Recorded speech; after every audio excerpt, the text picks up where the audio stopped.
우리 예수님께서 체포되시기 전에 베드로와 요한과 이 야고보 이 세 제자를 데리시고 타볼산이라고 하는 산으로 올라가게 됩니다. 산 정상에서 제자들이 보는 가운데서 모세와 이 엘리야와 더불어서 얘기를 나누는데 예수님의 그 옷이 빛난 옷처럼 하얗게 변화가 되어지고 얼굴은 해처럼 변화되어지는 모습을 여기서 보게 됩니다.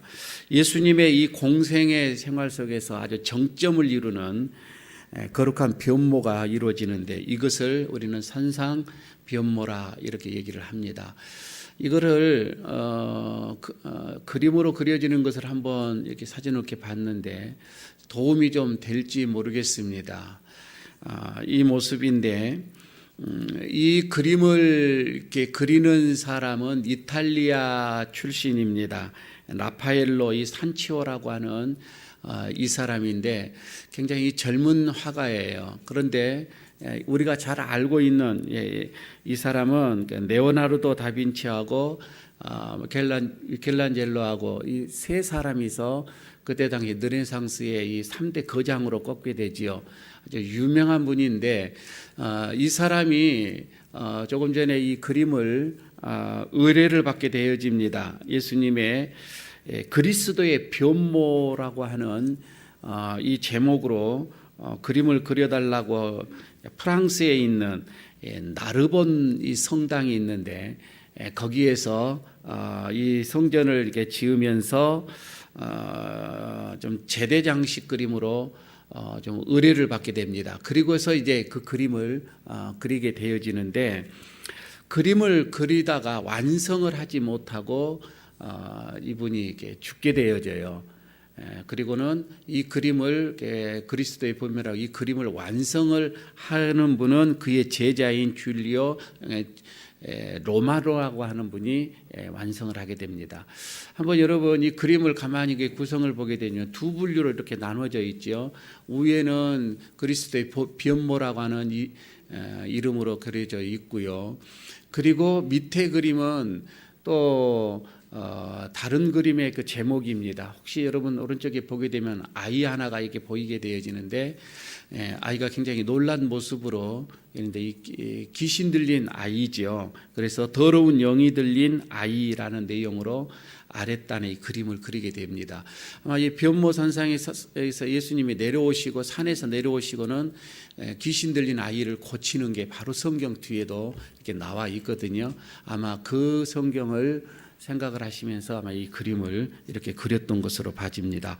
그리고 나서 이제 그 전체적 그림을 보면 다시 예수님의 그 뒤에 뒷모습을 이렇게 보게 되면 후광이 이렇게 이제 구름으로 이렇게 후광을 이렇게 그려놨죠. 이건 성령을 상징하는 빛의 구름이 이제 그래서 예수님을 이렇게 둘러싸는 것처럼 이렇게 되어져 있고요. 아마 이것은 퍼져가는 이 빛의 그림으로 인해서 예수님의 영광을 더 강조하고 있는 그런 모습으로 이렇게 그려져 이렇게 있습니다.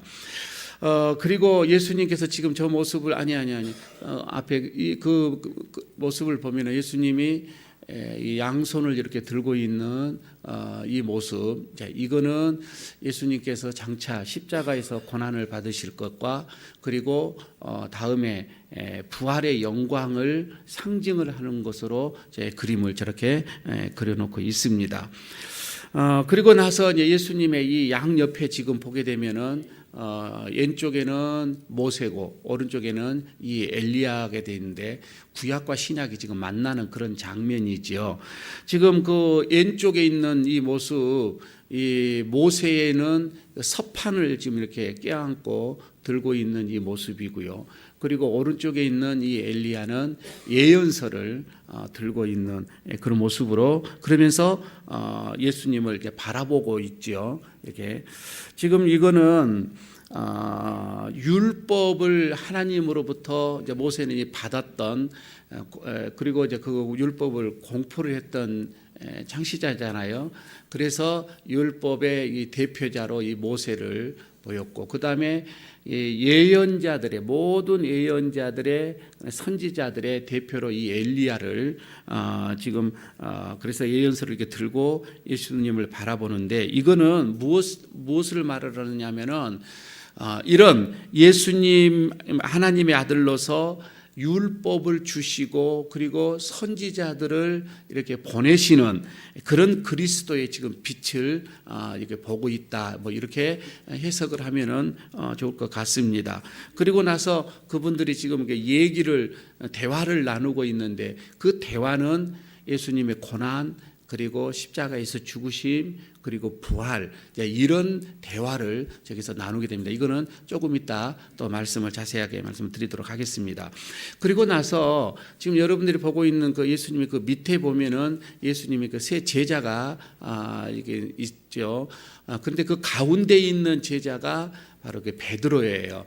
이 베드로가 한쪽 손으로 한쪽 눈을 이렇게 가리고 예수님을 바라보는 그 모습이 지금 여기서 이렇게 나올 것입니다. 아마 예수님의 변모라고 하는 그 휘황찬란한 그 영광스러운 그런 그 영적 체험을 하고 있음에도 불구하고 또 한편으로는 굉장하게 두렵고 떨리는 그 모습으로, 그래서 예수님께 시선이 고정되어져 있는 베드로의 모습을 저렇게 그렸습니다.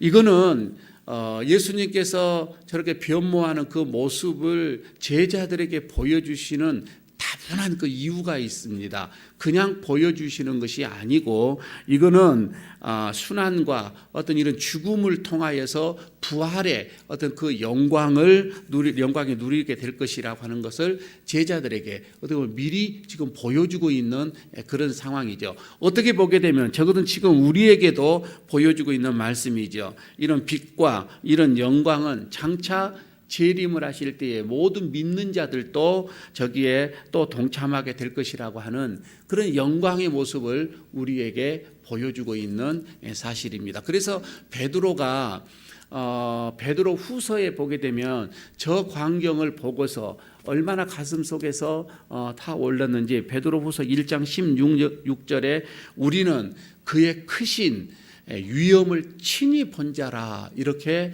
기록을 하고 있는, 그래서 후반기 모습을 두 번째 편지를 계속 쓰고 있는 모습을 봅니다.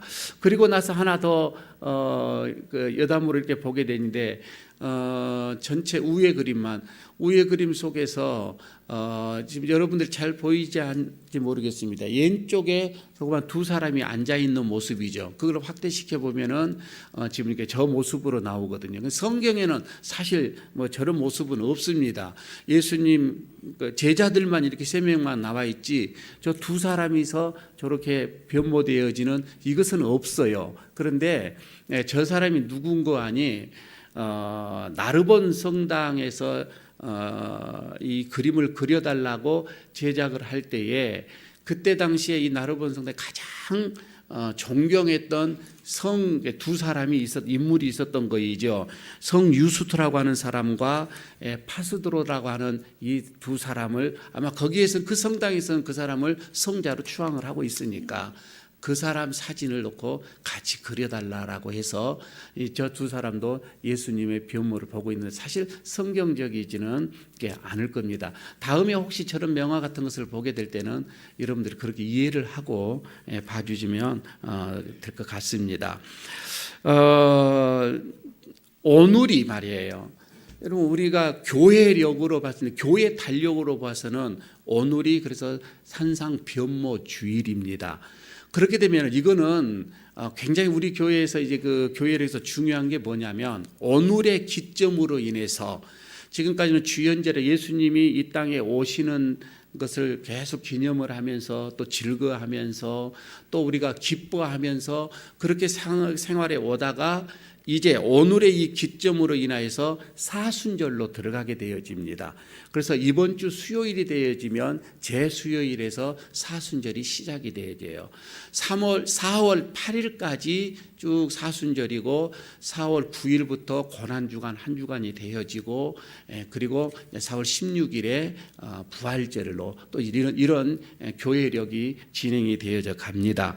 그래서 오늘 우리는 이런 이제 참회와 어떤 이런 경건, 성찰, 이런 사순절을 목전에 두고서 마지막 예수님의 이 선상 이 변모를 우리가 좀 생각을 하면서 보내고자 합니다. 저는 이런 것을 보면서요, 베드로의 어떤 그 모습을 잠깐 생각을 하면서 오늘의 말씀을 중점을 좀 두고자 합니다. 왜 그런 거 아니? 사람들은요, 일반적으로 볼 때에 자기네들이 생각하는 것만 보려고 하는 의도가 있는 거예요. 그러니까 우리가 사물을 보기 이전에 이미 나는 무엇을 봐야 되겠다라고 결정을 한다고 하는 것이지요. 그래서 수많은 사물들이 내 주변 속에서 다방면으로 펼쳐지고 있지만은 사실 내 귀에서 잘 들어오지가 않습니다. 내가 보고자 하는 그 시각으로만 보기 때문에 그렇다고 하는 것이지요. 우리가 태어나면서 세상에서 많은 이런 경험을 하는데 이런 세상을 보는 이런 고정 시각이 딱 있는 거예요. 그래서 그쪽으로만 한번 가게 되어지면은 많은 사람들이 보십시오. 그렇게 다방면으로 같은 개성을 가지고 다른 개성을 가지고서 이렇게 각 살아가고 있는데도 그냥 딱 우리는 한 세계 안에서 한 울타리 안에서 하나같이 딱 갇혀서 살아가고 있는 거예요. 그거는 내게 나만 고정되어져 있는 그 삶을 보기 때문에 그렇다고 하는 것이지요. 지금 변화 선상에서 제자들의 모습이 바로 저는 그런 시각으로 바라보고 있다고 하는 것이지요. 지금 예수님께서는 무언가 분명한 의도를 가지고 그 세상에서 경험하지 못했던 이런 그 광경을 보여줌에도 불구하고 제자들은 그게 아니에요. 자기네들이 보고 싶어하는 모습으로 느끼고 바라본다고 하는 거예요. 그러니까 뒤에 나오겠지만은 주님 뭐 여기서 초막셋을 짓고 그만 여기서 영원토록 사십시다.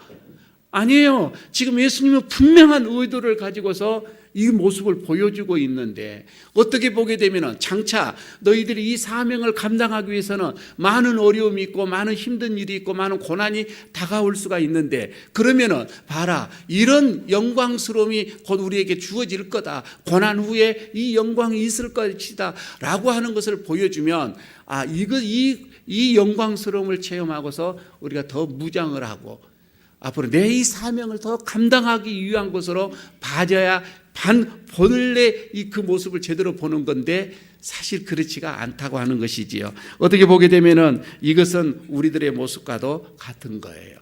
그래서 지금 저 모습 속에서 저 환경 속에서 하나님의 마음이 뭘까? 우리들에게 주시고자 했던 하나님 의도가 뭘까? 세 가지로 오늘 저는 이것을 오늘 말씀을 드리고자 합니다. 그 첫 번째가 뭐냐면 이 세상에서 가장 아름다운 모습이 뭘까? 이 세상 속에서 가장 좋은 모습은 십자가를 지는 모습이라고 하는 거예요. 오늘 본문 3절에서 보게 되면 그 말씀이 나옵니다. 때에 모세와 엘리야가 예수로 더불어 말씀하는 것이 저희에게 보이거늘 모세, 엘리야와 더불어 예수님과 함께 지금 말씀을 나누고 있다 이 말이에요. 그 내용이 무엇일까? 분명 말씀을 하고 있다고 했는데 그 내용이 무엇일까? 마태복음에 나와 있지는 않습니다. 그러나 좀 더 우리가 성경을 보게 되면 누가복음 9장에 보게 되면 31절에 보면 뚜렷하게 무슨 내용으로 말씀을 하고 계시는지를 기록해 놓고 있습니다. 거기는 별세에 대해서 이렇게 얘기를 합니다. 별세에 대해서 말씀을 지금 나누고 있는 거예요. 대화를 나누고 있는 겁니다. 여러분 이 별세가 뭐냐? 이 별세의 이 원어를 보게 되면 에소더스라는 거입니다. 그러니까 출애굽 이것을 말을 하고 있는데 모세는 이것을 알고 있잖아요. 모세가 이스라엘 백성들을 출애굽을 할 때에 그때 그 당시 유월절 그거잖아요. 어린 양 피로서 문설주에 바르고서 그 죽음을 넘기고 그리고 거기에서 백성들을 구원했던 그것처럼 하나님의 아들 이 어린 양 되시는 예수 그리스도께서 십자가에서 죽으시고 그리고 거기서 흘리신 그 피로 인하여서 모든 믿는 백성들이 구원을 얻게 될 것이다 라고 하는 것을 지금 얘기하고 있는 거예요. 죽음에 대해서 십자가에 대해서. 그렇다면 여러분, 우리가 여기서 한번 생각해 보시기를 바랍니다. 지금 그리스도께서 이 지상에서 말이에요, 그 누구도 흉내낼 수 없는 완벽한 그 변화된 그 모습을 하고 있는데, 그 변화된 영광의 모습 속에서 고작 나누는 대화가 고난의 십자가의 대화였다 이 말이에요. 세상 사람들은 그렇게 하지를 않습니다. 세상의 왕들을 보십시오. 그들은 휘황찬란한 옷을 입고 오색찬란한 옷을 입고서 금잔을 들고서 술을 마시면서 그들의 왕의 권세와 그 영광을 그들은 누릴 때에 정복에 대해서, 쾌락에 대해서 그들은 얘기를 하게 될 것이라 이 말입니다. 그렇지만 지금 오늘 본문 속에서는 온 우주의 주가 되시는 그리스도께서 그 신성의 광채가 절정에 달하는 그 순간에 가장 비참한 모습, 가장 어떻게 보면 수치스러운 그 십자가상의 어떤 그 죽음에 대해서 얘기를 하고 있더라 이 말이에요. 여러분, 우리가 진정 예수님을 따라가는 참된 제자라고 한다면 우리도 이런 주님의 모습을 본받아야 됩니다. 세상 사람들 값비싼 그런 옷을 입고서 파티석상에서 돈과 권력과 쾌락을 그들은 얘기를 할 때에, 여러분, 우리는 작업복을 입고서 고통당하는 자들을 위해서 기도하면서 땀을 흘리는, 여러분, 우리는 그런 자들이 되어줘야 됩니다. 그렇게 되면은 이 영광의 광채 속에서 십자가를 말씀하시던 이 주님이 다시 오실 때에 세상의 그 화려한 옷들은 사실 뱃옷이 될 것이고 그들의 값비싼 향수의 냄새는 악취가 될 것입니다. 그러나 우리들의 이 작업복은 거룩한 성의로 바뀌게 될 것이고, 그리고 십자가의 가시관의 이 면류관은 어떻게 보면 우리의 영광으로 둘러싸게 될 것이다 이 말씀입니다. 그래서 여러분, 우리가 이 세상에서 가장 아름다운 모습은 십자가를 지는 모습이에요.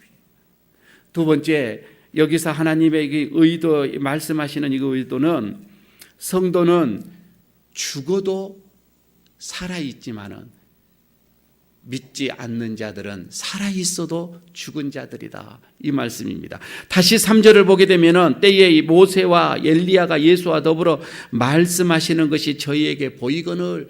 가만히 한번 생각해 보시기를 바랍니다. 모세와 엘리야가 예수님과 더불어 말씀하셨는데, 이거는 참으로 우리의 인간의 생각으로는 이해하기가 힘든 겁니다. 왜냐하면 예수님의 그 시점에, 그 시절, 그 당시의 기점으로 인해서 예수님과 이 모세와의 이 기간은 1500년입니다. 살아있는 시대는 1500년 시대가 흘러왔고, 그리고 엘리야하고의 간격은 900년의 간격입니다. 900년과 1500년의 어떤 그 기간이 지금 하나로 딱 하나가 되어지는 거예요. 그 어떤 거 보면은 이 많은 기간 동안에는 우리가 생각하는 것과는 전혀 다른 모습으로 한 형제처럼, 한 가족처럼 지금 얘기를 나누고 있는 거예요. 아니, 엘리야는 죽지 않고 승천을 했기 때문에 그럴 수도 있다라고도 생각을 하지만, 분명하게 이 모세는 신명기 34장에서 보게 되면은 그는 죽어서 모압 땅에서 장사를 지냈다라고 얘기를 합니다. 그것도 하나님께서 여호수아에게 분명하게 말씀을 하고 있는 거예요. 이미 죽은 자였다 이 말입니다. 그러나 모세와 엘리야가 분명하게 여기서 지금 살아 있어서 함께 대화를 나누고 있습니다. 엄청난 시간의 간격을 두고 존재를 했던 이 세 사람이, 이 세 분이 함께 지금 마치 친구처럼, 가족처럼 이렇게 얘기를 나누고 있는 이런 모습이에요. 이것은 뭐냐면, 이 말씀은 부활이 있다라고 하는 말씀이에요. 분명히 우리에게 부활은 주어질 것이다. 그리고 부활하는 사람들은 천사의 이 존재가 되어져서 마치 천국의 가족처럼 함께 사랑을 나누고 함께 기쁨을 누리고 함께 이렇게 친구처럼 가까이서 지낼 수가 있다라고 하는, 시간과 공간을 거기에서는 초월해버리는 것을 오늘 여기서 보여주고 있다 이거이죠. 여러분, 이것은 오직 그리스도 예수 안에 있는 자만이 누릴 수 있는 복이라고 하는 것입니다. 예수 밖에 있는 사람들은 여러분, 죽었습니다. 죽은 걸로 끝나는 것이 아니에요. 다시 어떻게 보게 되면은 이 부활을 하셔서 둘째 사망의 불못으로 들어가게 되어지는 심판을 받게 될 것이에요. 그러므로 비록 현재 살아있다 할지라도 내 세대에서 아무런 소망이 없는 자다고 한다면 이것은 죽은 자들이고, 그러나 비록 지금 죽어있다 할지라도 그리스도 안에서 죽은 자는 분명히 산 자다 이 말입니다. 여러분, 오늘 우리가 주님과 대화를 나누는 이 모세와 엘리야의 모습을 통해서 장차 우리가 누리게 될 어떤 그런 영광, 그리고 우리 그 기쁨, 이것을 바라보면서 늘 여러분 우리도 기쁨의 삶을 누리시기를 바라겠습니다. 그리고 이런 복을 베풀어 주신 주님께 우리는 감사하면서 남은 삶이, 남은 시간들이 이 땅에서 너무 집착하지 마시고 그런 영광스러운, 그런 우리에게도 이런 부활의 영광이 있다라고 하는 것을 마음속에 품고, 지금 여러분 우리가 수치스러운 어떤 이런 십자가의 이런 고난의 길을 여러분 우리가 가고 있다 할지라도 여러분 여기에서 우리가 큰 힘을 얻으시기를 바랍니다. 그래서 요한복음 11장 25절 26절에 예수님께서 가라사대 나는 부활이요 생명이니 나를 믿는 자는 죽어도 살겠고 무릇 살아서 나를 믿는 자는 영원히 죽지 아니하리라, 이렇게 말씀을 하고 있습니다. 세 번째, 하나 더 여기서 보게 되면 예수님의 하나님의 마음을 보게 됩니다. 오직 예수님만 나타나야 한다고 하는 것입니다. 이 광경을 보면서 오직 예수님만 보여줘야 한다는 것이에요. 8절을 보게 되면은 그 말씀이 나옵니다. 오직 예수 외에는 아무도 보이지 아니하니라 라고 하는 말로 오늘 본문을 매듭을 짓고 있습니다. 모세와 엘리야와 예수님이 서로 대화하시는 것, 아마 이 지금 제자들은 완전히 황홀경으로 지금 빠져들었습니다. 그런데 이와 병행으로 써졌던 마가복음이나 누가복음에는 이 광경을 뭐라고 나와 있느냐면, 그 광경을 바라보던 이 제자들은, 특히 베드로는 자기가 무슨 말을 지금 하고 있는지도 모른다고 얘기를 했습니다. 그러니까 횡설수설했다, 그런 얘기예요. 횡설수설을 하면서 자기 앞에 벌어지고 있는 이 놀라운 광경을 정신을 잃은 채 지금 주여 여기서 우리가 영원히 살기를 원합니다 라고 하면서 뭐라 했다 이 말씀이에요. 그리고 그 신비롭고도 장엄한 이 광경에 완전히 압도되어져서 베드로는 초막 셋을 짓고 산에서 머물자고 하는 이런 얘기를 제안을 했을 때에 예수님이 대답을 안 하셨죠. 아무런 대답이 없었습니다. 이것은 어떻게 보게 되어지면은 이 광경을 보여주는 것은 너의 사명을 더욱더 단단히 하라고, 그 사명을 감당하기 위하여서 이런 이적을 보여주는 것이기 때문에 어떻게 보면 내 사명을 더 깊게 느껴져야 되는 그 순간이 되어야 되는데, 조금 전에 말씀드린 것처럼 베드로는 자기의 시각으로 이 모든 것을 바라봤다 이 말입니다. 베드로의 이 제안에 예수님은 대답하지 않는 대신에 구름 속에서 하나님의 음성이 들려옵니다.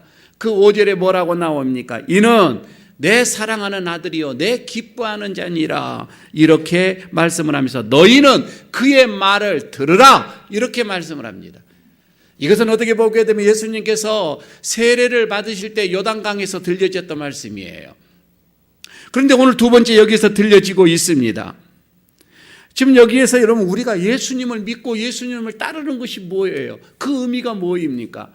그거는 다른 게 아닙니다. 지금까지 우리가 세상을 바라보는 이 시각이, 이것이 바뀌어져서 이제는 예수님의 시각으로 세상을 바라봐야 된다, 그런 뜻입니다. 예수님의 마음으로, 심장으로 세상을 바라보는 것, 여러분 이게 예수님을 따르는 것이에요.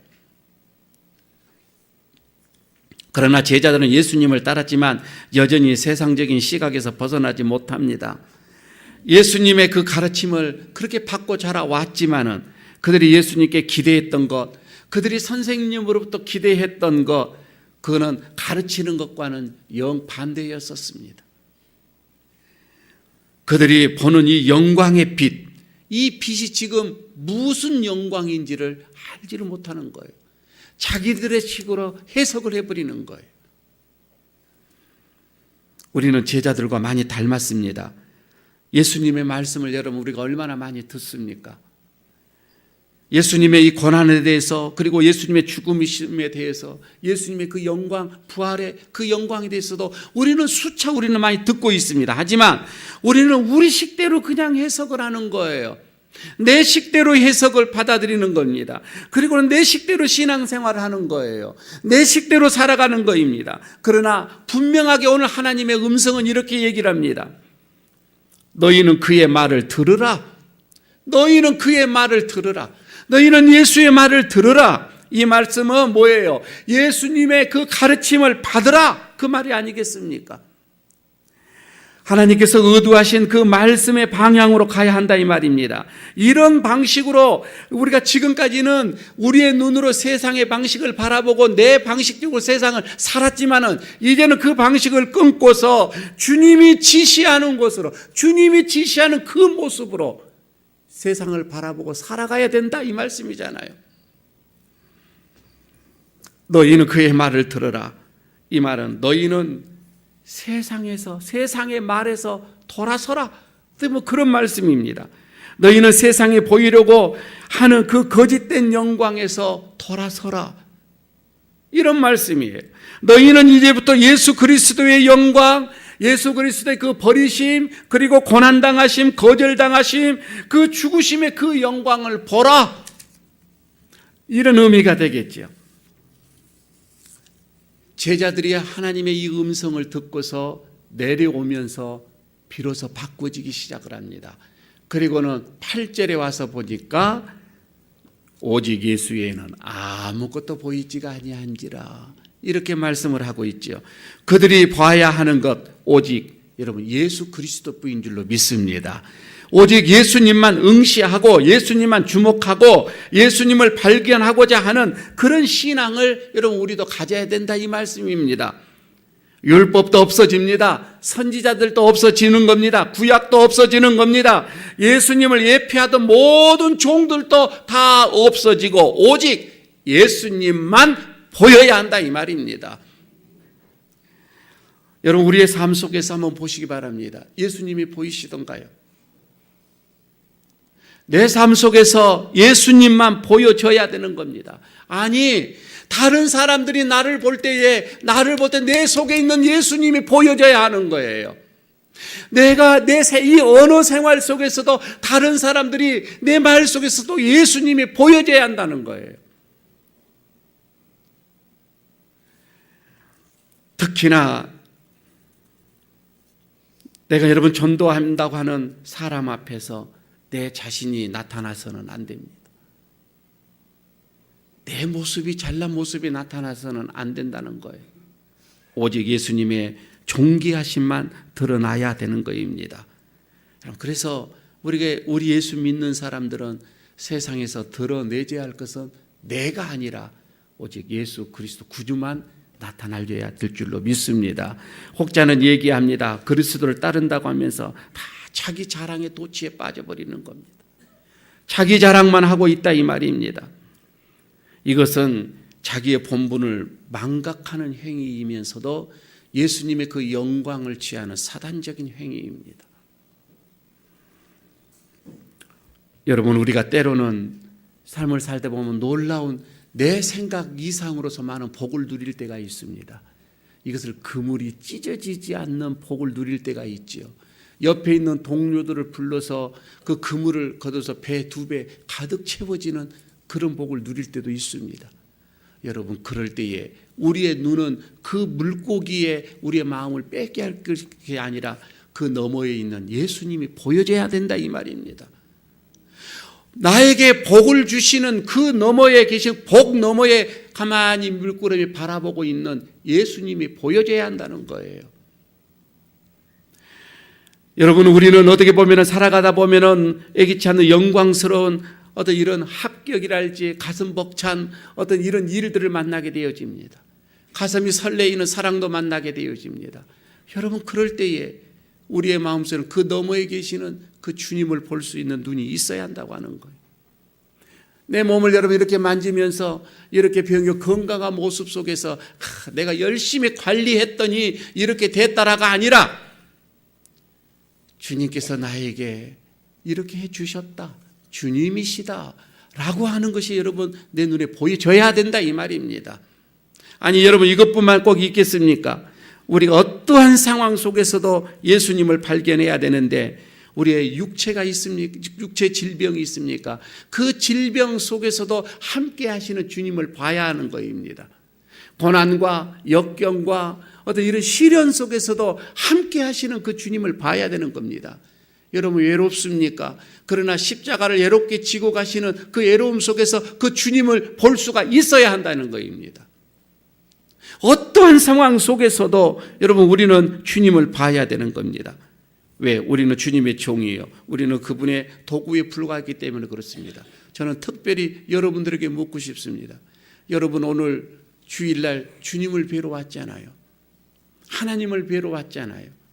그러면은 여러분 예일교회를 들어오면서 여러분 지금 하나님 예수님이 보입니까? 하나님이 느껴지십니까? 여러분 교회를 오더라도 여러분 우리에게는 예수님만 보여져야 된다 이 말입니다.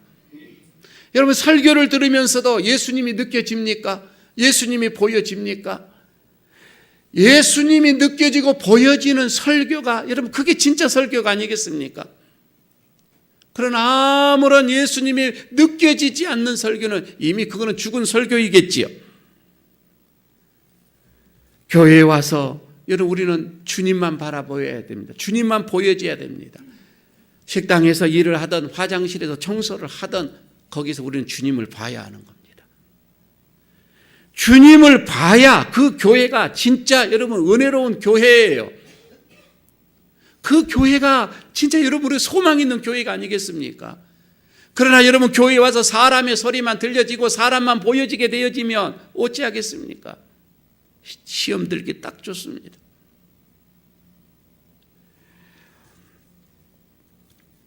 오늘 여러분 내 모습 속에서 우리 성도들이 예수님이 보여진다면 얼마나 좋겠습니까? 나는 예수님의 도구니까 나로 인하여서 예수님의 향기가 풍겨져 나가고 내 안에 속에서 있는 내 언어 속에서 내 몸짓 하나 속에서 저들이 예수님을 느낄 수 있다면 여러분 우리는 그렇게 살아가야 되지 않겠습니까? 그런 교회가 되어야 되지 않겠습니까? 주님만 보여지는 그런 교회가 여러분 거룩한 교회인 줄로 믿습니다. 그런 교회가 사랑스러운 교회요 은혜로운 교회입니다. 그리고 여러분 내 삶 속에서 이런 예수님만 드러내는 그런 남은 삶이 되어져야 할 줄로 믿습니다. 우리 모두에게 이런 은혜가 있어지기를 바라겠습니다. 아버지 하나님, 오늘 예수님의 산상변모의 그 놀라운 영광스러운 모습 속에서 참으로 이 땅에서 가장 아름다운 것은 십자가를 지는 것이고 그리고 죽어 있지만 우리 성도들은 살아있다라고 하는 것과 그리고 오직 예수님만 나타나져야 한다는 주님의 그 음성을 듣습니다. 하나님, 오늘도 이 말씀 우리가 품고 주님의 제자의 모습으로 주님이 원하시는 그런 삶을 살게 하여 주옵소서. 예수님 이름으로 기도드리옵나이다. 아멘.